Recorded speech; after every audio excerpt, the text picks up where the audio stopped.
Oi, pessoal! Hoje a gente vai resolver a Unesp 2023, primeira fase, as questões de física. Para se calibrar o pneu do carro num posto de serviços, a recomendação é colocar 30 psi, sigla em inglês para unidade de pressão libra-força por polegada quadrada.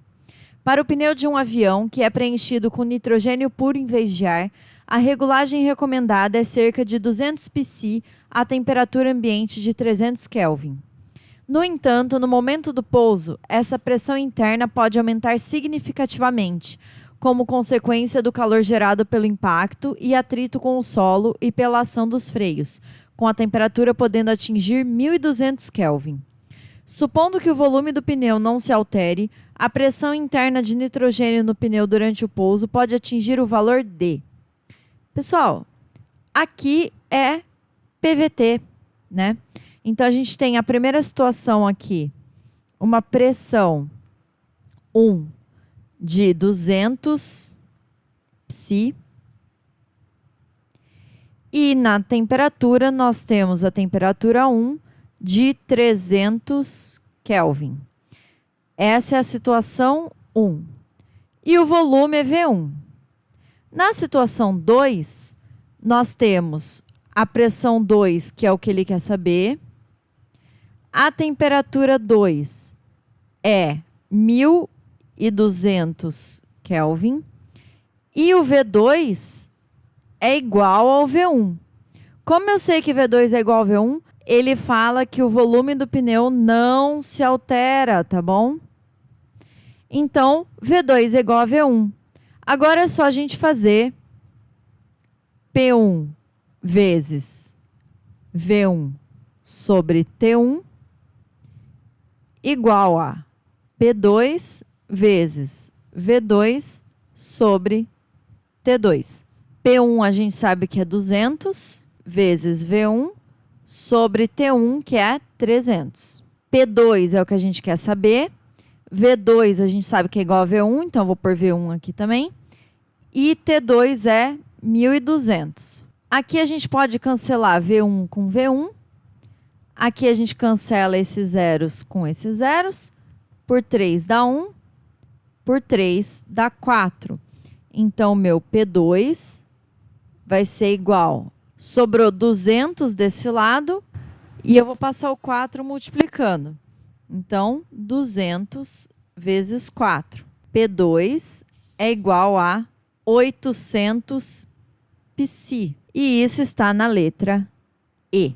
O termopar é um sensor de temperatura constituído por dois fios metálicos distintos, 1 e 2, unidos em uma das extremidades pela chamada junção de medida e conectados na outra extremidade a um voltímetro, conforme a figura. Como esses fios são constituídos de metais diferentes, o voltímetro indica uma diferença de potencial que depende da temperatura lida pela junção de medida. Essa diferença de potencial é interpretada e determina a temperatura lida pelo termopar. Os termopares são classificados com letras, dependendo dos metais utilizados em sua confecção.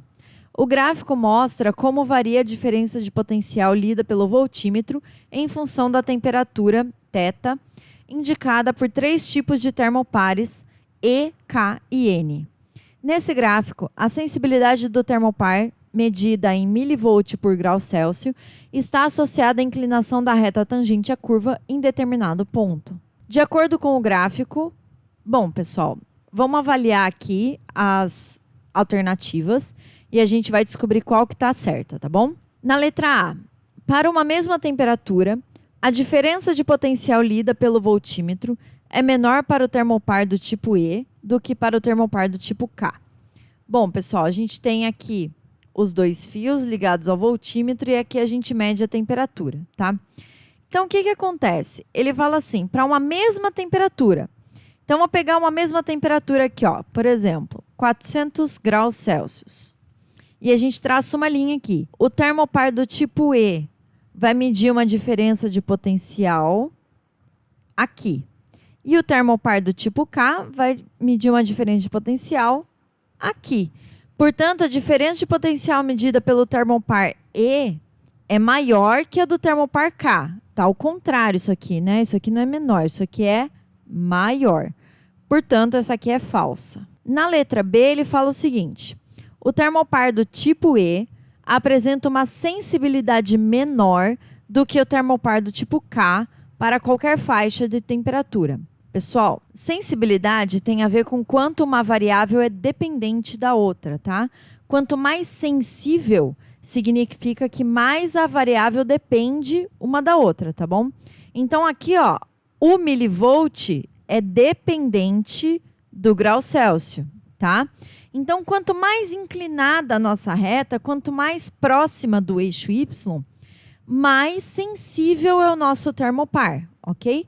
Então, aqui, das retas que a gente tem, a reta mais inclinada é a reta E, tá?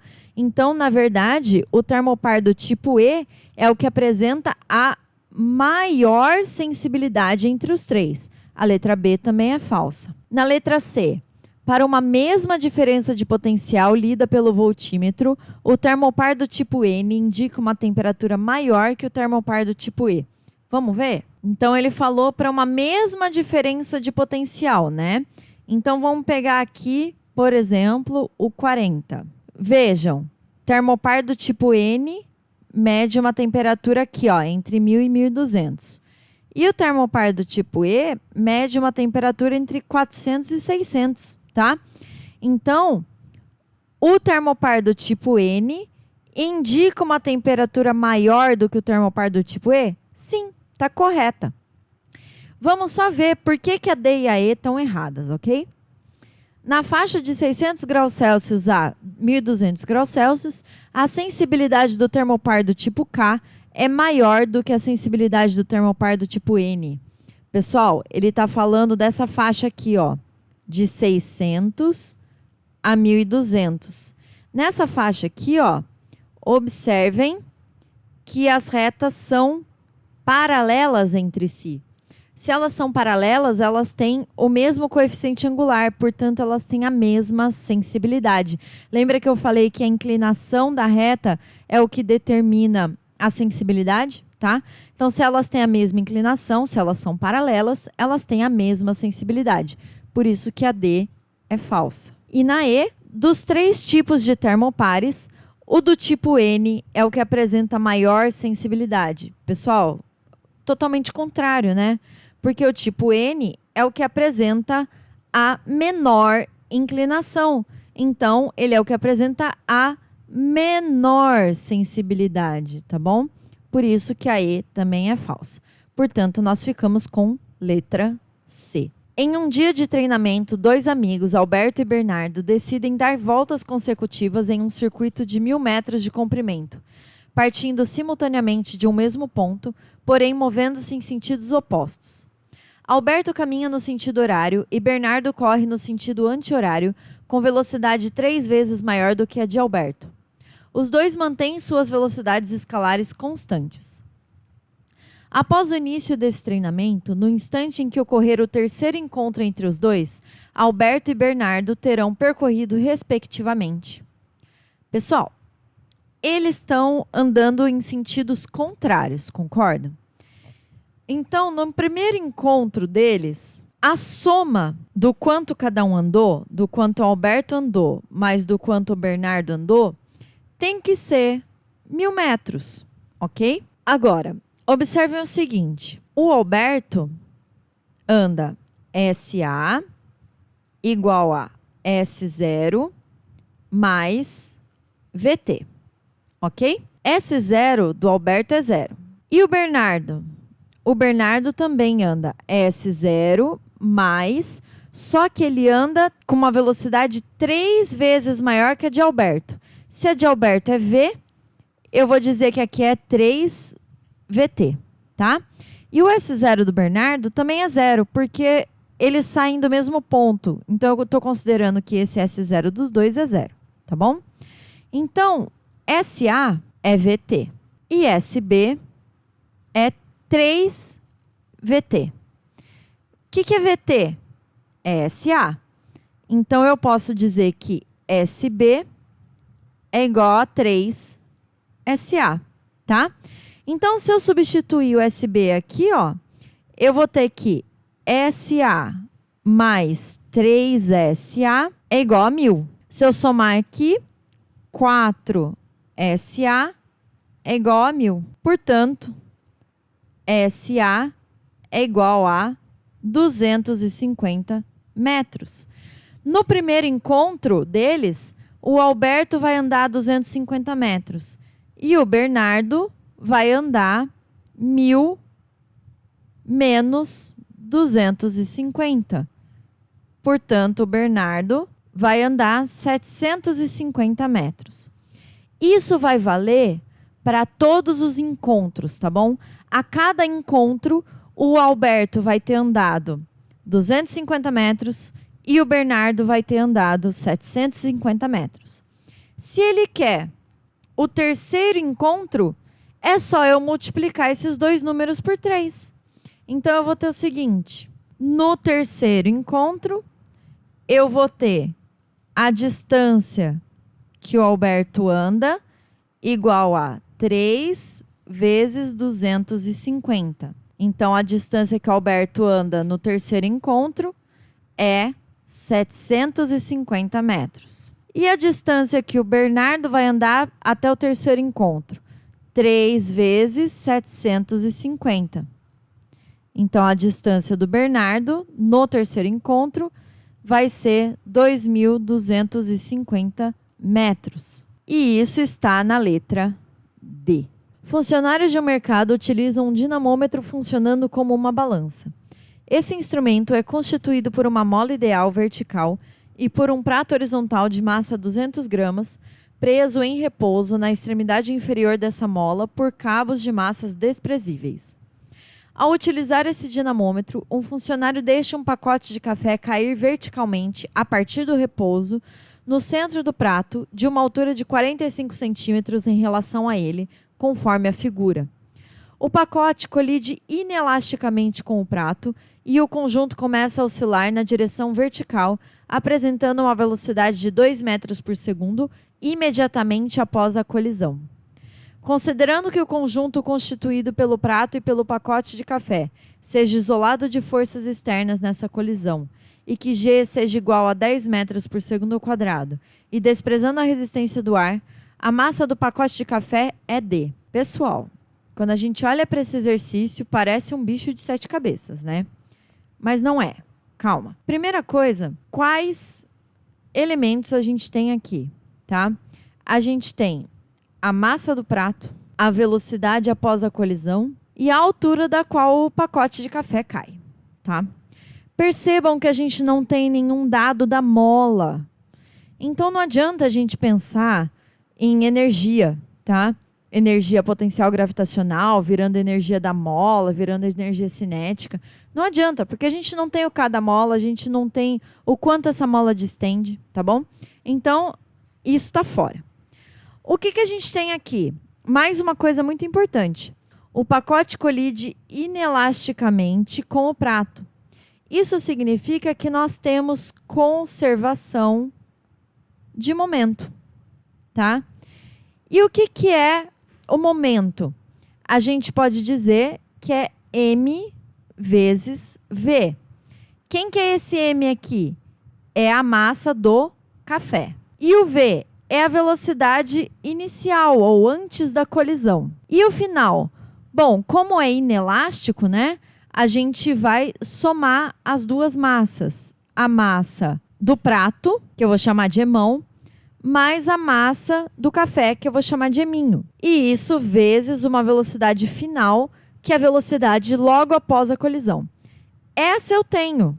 Ele fala que é 2 metros por segundo. Eu preciso achar essa aqui.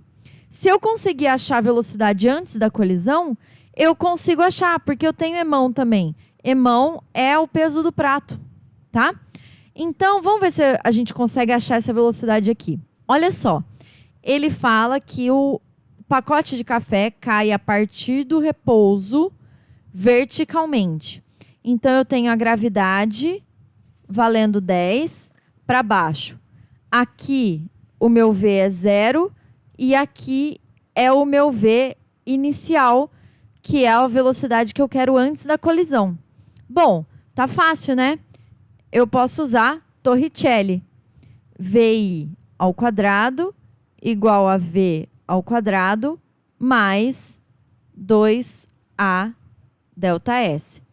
O VI é o que eu quero. O V é 0, porque ele parte do repouso.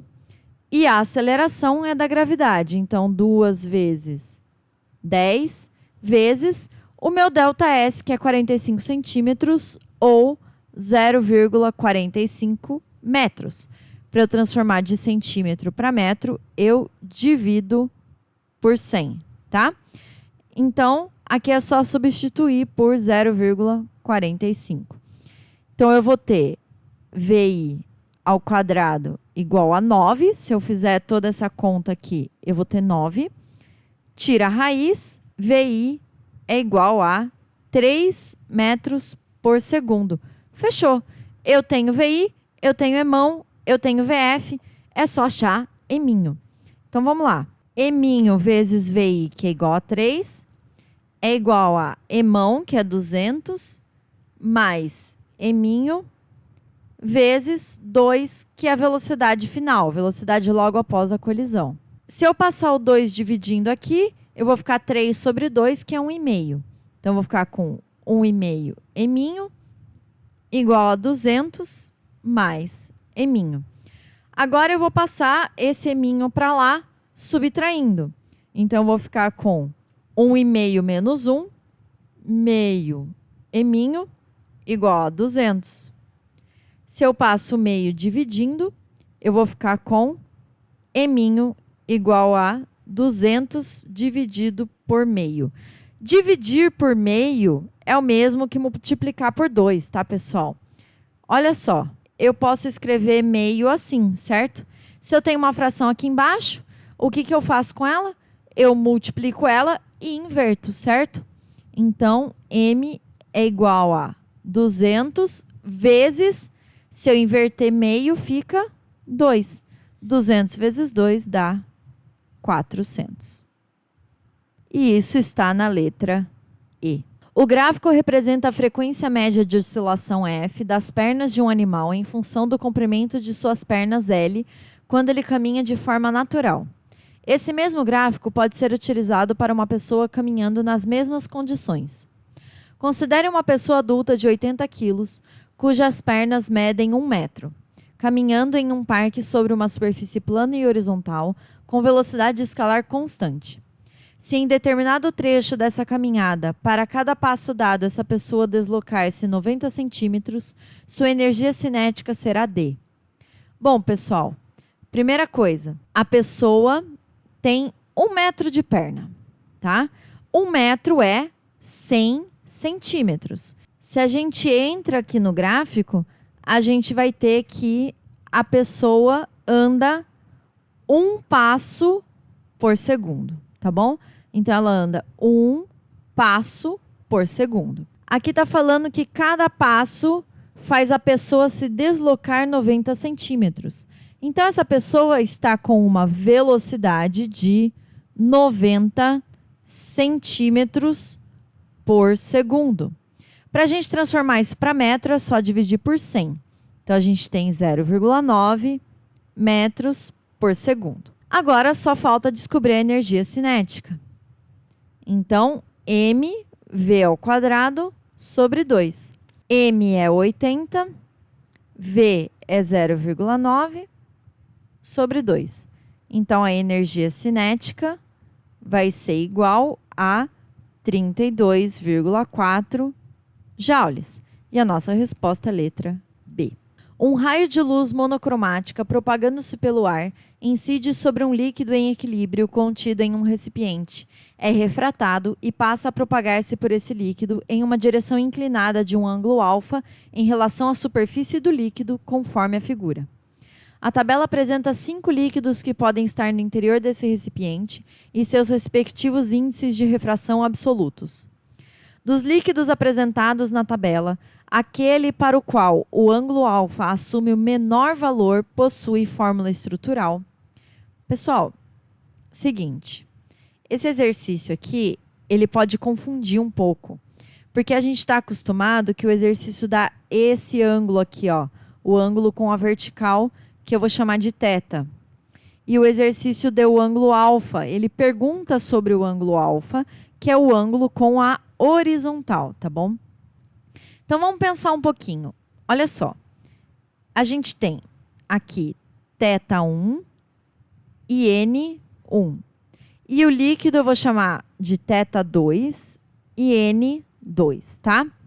Pela lei de Snell, a gente vai ter o seguinte. N1 seno de θ1 é igual a N2 seno de θ2. Ele quer que o ângulo alfa assuma o menor valor. Alfa mais θ2 é igual a 90, tá? Então, se o alfa, para o alfa ser menor, o θ tem que ser maior. Para o θ ser maior, concorda que o seno de θ vai ser maior? Isso aqui, ó, é constante.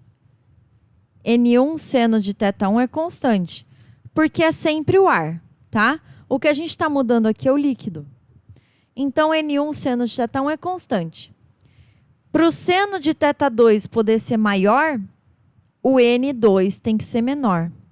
E se ele quer o menor valor possível de alfa, a gente tem que ter o maior valor possível do seno de θ2. Para isso, a gente tem que ter o menor valor possível de N2. Se a gente ver aqui na tabela, a gente vai ver que o menor valor de N2 é 1,35, que corresponde a propanona. E a propanona tem a sua fórmula estrutural na letra C. Nos instrumentos musicais de corda, as cordas apresentam diferentes espessuras e diferentes densidades lineares de massa para que aquelas que emitem sons mais graves não precisem ser muito longas, o que inviabilizaria a construção do instrumento.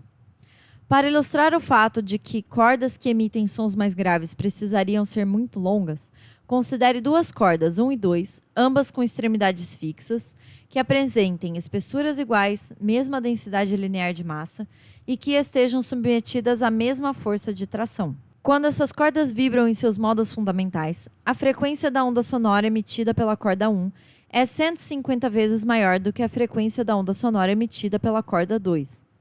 Sabendo que a corda 1 mede L igual a 5 centímetros, o comprimento L2 da corda 2 deve ser D. Primeira coisa que ele fala aqui é que a corda 1 tem uma frequência 150 vezes maior que a frequência da corda 2. Então, vamos anotar isso. F1 é igual a 150 F2. Beleza. Ele fala também que as cordas são exatamente iguais e estão submetidas à mesma força de tração. Se elas estão submetidas à mesma força de tração e elas têm exatamente as mesmas características, elas vão ter velocidades iguais. Então, a gente vai ter V da corda 1 é igual a V da corda 2. Outra coisa que ele dá pra gente é o comprimento da corda 1. Da corda, pessoal. Não do lambda, tá bom? O comprimento da onda, na verdade, vai ser 2 vezes o comprimento da corda. Por quê? Porque para a gente completar um comprimento de onda, falta outro desenho de corda aqui, igualzinho ao primeiro, tá? Aqui a gente tem um lambda completo. Então, se a gente tem 5 centímetros aqui, a gente vai ter 5 centímetros aqui. Portanto, lambda 1 é igual a 2L1. Então, é 2 vezes 5. Lambda 1 vai ser 10 centímetros, tá? Então, a gente vai ter o seguinte, ó.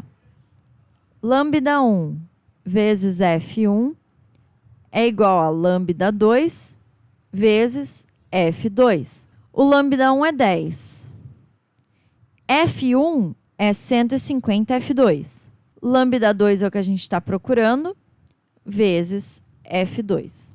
Aqui a gente pode cancelar F2 com F2 e lambda 2 vai ser igual a 10 vezes 150, que é 1.500 centímetros ou 15 metros. Mas não tem essa resposta lá Claro que não, porque ele perguntou L2 e não lambda 2, tá? Se lambda 1 é 2L1, o lambda 2 vai funcionar da mesma forma, tá? Eu vou precisar de um outro comprimento aqui de L2 para completar o lambda 2. Então, o lambda 2 é igual a 2L2. Se eu tenho 15 igual a 2 vezes L2, eu passo 2 dividindo e fico com L2 igual a 7,5 metros. E a nossa resposta é letra A.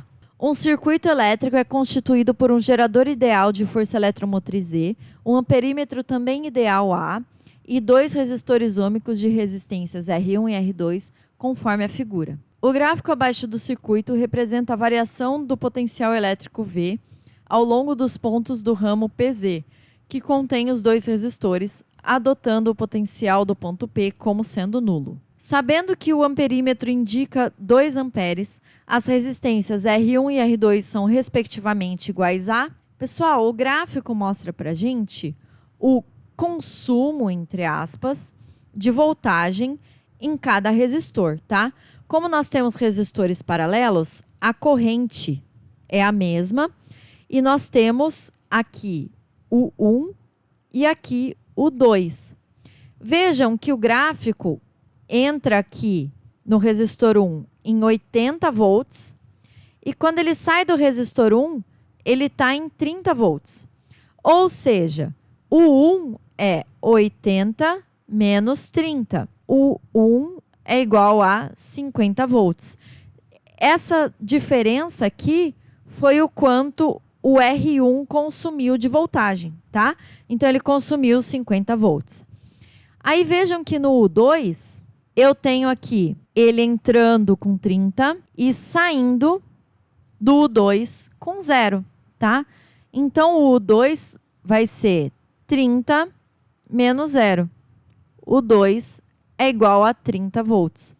Então, o R2 consumiu 30 volts da nossa voltagem. Agora, é só eu fazer U vezes RI para cada um dos resistores, porque a corrente eu tenho e ela é a mesma para os dois. Então, eu vou ter U1 igual a R1 vezes I.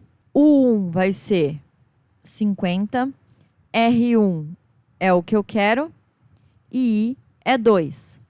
Se eu passo 2 dividindo, eu vou ter R1 igual a 25 ohms. Já dava para saber a resposta, né? Porque ele pede respectivamente.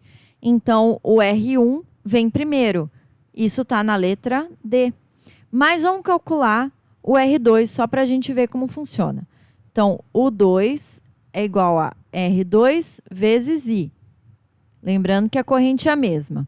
Então, eu tenho 30 igual a R2 vezes 2. Passo 2 dividindo. R2 é igual a 15 ohms. Confirmamos. Resposta, letra D. Observe a figura formada por um triângulo PQR inscrito em uma circunferência de diâmetro PR 10 metros, em que PQ é 6 metros.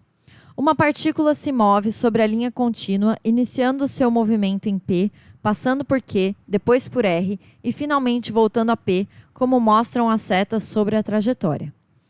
A partícula parte de P com velocidade inicial de 8 metros por segundo e o módulo de sua velocidade aumenta uniformemente ao longo da trajetória, até chegar novamente em P com velocidade de 10 metros por segundo. Adotando π igual a 3, o módulo da aceleração escalar dessa partícula ao longo de todo o seu percurso é d. Pessoal, aqui a gente tem que primeiro calcular as distâncias QR e PR. QR é um dos lados do triângulo. Esse triângulo aqui, ó, PQR, aqui mede 6 e aqui mede 10. Posso fazer Pitágoras? Posso. Mas esse é um triângulo muito especial. Ele é o nosso triângulo 3, 4, 5. Olha só, se eu dividir aqui por 2, eu tenho esse lado igual a 3. Se eu dividir aqui por 2, eu tenho esse lado igual a 5. Então, o meu lado QR dividido por 2 tem que ser igual a 4. Triângulo 3, 4, 5. Se eu passar o 2 multiplicando, eu vou ter QR igual a 8, tá? Então, esse lado do triângulo QR mede 8 metros. E o PR? O PR é a metade do comprimento da circunferência, né? Então, o comprimento da circunferência é 2πr. Se eu quero a metade, eu divido por 2. Corto 2 com 2. E aqui eu vou ter π igual a 3. Fala no enunciado aqui. E o meu raio é PR. PR é 10 metros. Como eu sei que o raio é PR?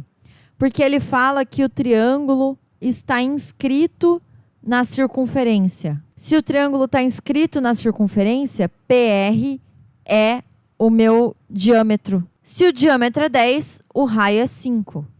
Portanto, eu vou ter PR igual a 3 vezes 5, que é 15 metros.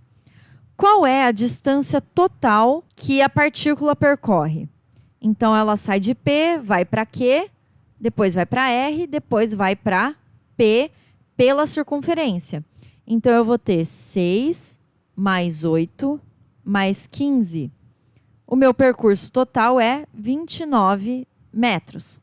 Pessoal, não tenho tempo, então eu vou usar Torricelli. VF ao quadrado é igual a V0 ao quadrado mais 2A delta S. VF é 10, então 10 ao quadrado. V0 é 8.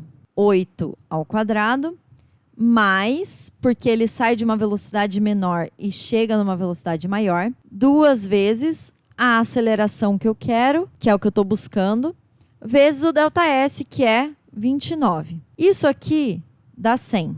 E isso aqui dá 64. 100 menos 64 é igual a 36. Então, eu passo isso daqui subtraindo e eu vou ter 2 vezes A vezes 29 igual a 36. Agora, eu vou passar o 2 e o 29 dividindo lá. Então, eu vou ficar com A igual a 36 sobre 2 vezes 29. Por 2 dá 1, por 2 dá 18. Portanto, a minha aceleração é igual a 18 sobre 29 metros por segundo ao quadrado. Isso está na letra D.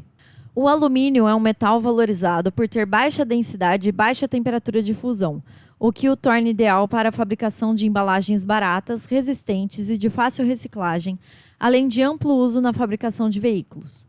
O gráfico mostra um comparativo de 5 metais, incluindo o alumínio, para 5 propriedades.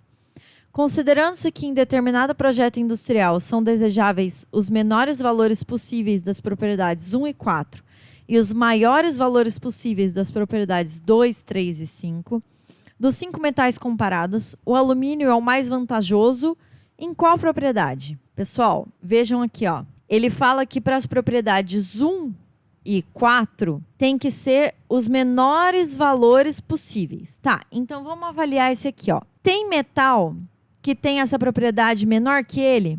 Tem, ó. Tem uma bolinha vermelha aqui. A bolinha vermelha representa outros metais, tá bom? Não se preocupem se é chumbo, se é cobre, se é ferro, isso não importa. O que importa é que tem uma bolinha vermelha antes do alumínio. Então, ele não é o mais vantajoso na propriedade 1, porque tem alguém que tem o valor menor que o dele, tá? Na propriedade 4, ele é o menor. Olha só onde ele está. Não tem nenhuma bolinha vermelha antes dele aqui na haste da propriedade 4. Então, ele é o mais vantajoso na propriedade 4. Aí eles falam o seguinte, nas propriedades 2, 3 e 5, tem que ser os maiores valores possíveis. Tá, então vamos na 2. Ó, o alumínio está aqui, ele é a bolinha branca. Tem gente para frente do alumínio com um valor maior que o dele, ou seja, mais próximo da borda do pentágono? Tem, ó. Olha uma bolinha vermelha aqui, ó. Tá? Então, alguém é mais vantajoso que ele no 2. E no 3? Ó, o alumínio está aqui. Também tem. E no 5? O alumínio está aqui. Tem 3 mais vantajosos que ele, tá bom? Então, a única propriedade em que ele é o mais vantajoso é a propriedade 4. E isso está na letra C. Encerramos por aqui. Bons estudos e até a próxima.